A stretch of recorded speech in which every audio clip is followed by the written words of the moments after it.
Saint-Denis, France. This time, it really is au revoir.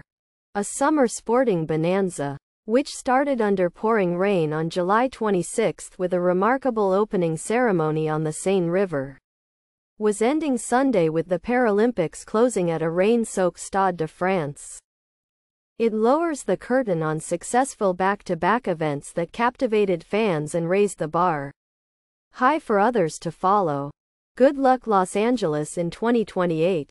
As the stadium was lit up in the blue, white and red colors of the French national flag, a trumpet player played the national anthem, La Marseillaise, and Paralympic flag bearers then made their way into the stadium carrying national flags to the sound of Chariots of Fire by Vangelis.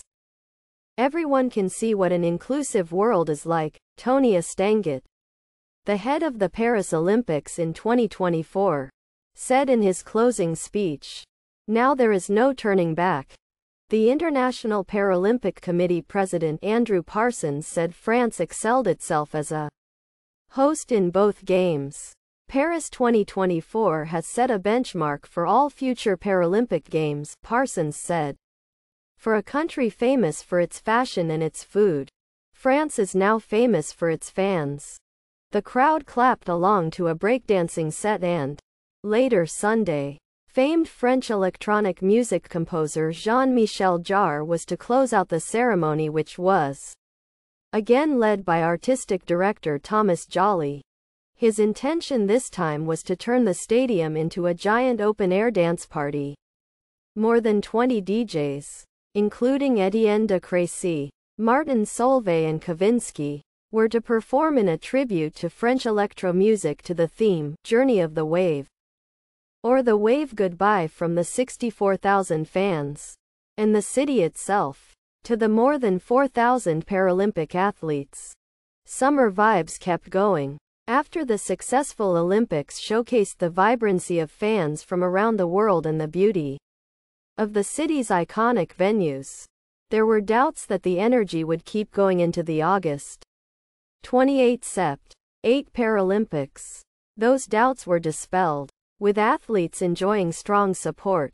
Not all venues were sold out, but this was also because the summer holiday period was ending and children were returning to school.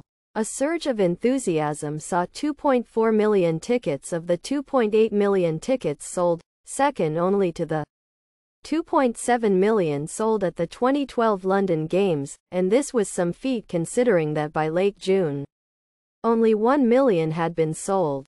Large swaths of Parisians vacated, some say fled, the city amid concerns over traffic chaos, political upheaval, social tensions and growing fears over security.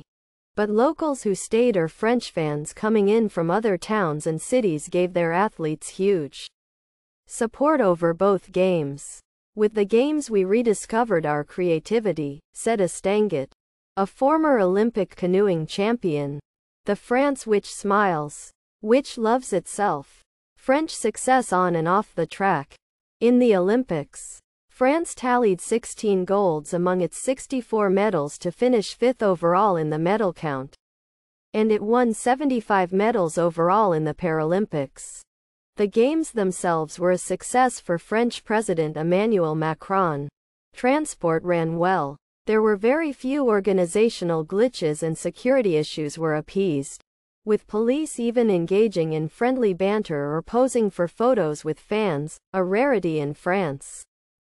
For how long the feel-good factor stays remains to be seen. An early indication came on Saturday, when thousands took to the streets to protest the president's appointment of a conservative new prime minister. There were some boos for Macron when he was introduced at the start of the ceremony. Plus, ca change, as the French say.